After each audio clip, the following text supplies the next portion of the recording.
All right, let's do some isometric ramping of the wrist.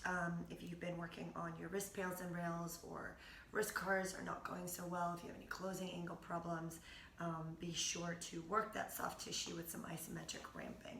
So if you don't have one of these guys, essentially 2 tennis balls in a sock is going to work exactly the same. Just make sure it's nice and tight, those balls don't fall out.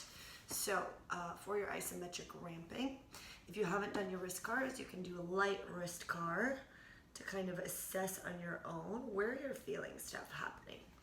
So hand it up on a block, with or without that added pressure of your hand. I'm barely pushing down because I am not trying to go really hard. I'm just using it to kind of assess those spots. And so I have some tension here on this side, so I'm going to attack that with my isometric ramping. Put your tennis ball and find a tender spot. I've been doing a lot of climbing, so this forearm is pretty sore. Make sure your block is in a position where you can actually do that isometric contraction, or you can use your other hand to do it. But you can apply a little bit of pressure with the other hand and let yourself just kind of hang out on that tissue for a while. You can breathe into it, especially if it's really tender.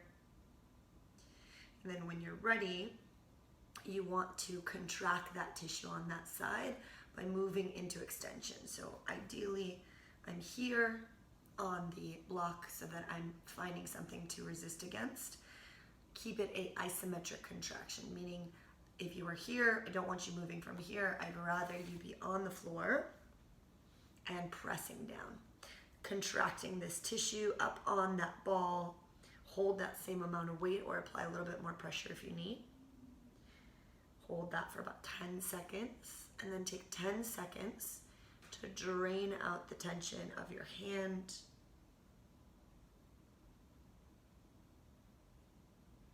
And feel free to reassess with your cars or do a number of different spots in about 2 rounds and then move on to your additional programming.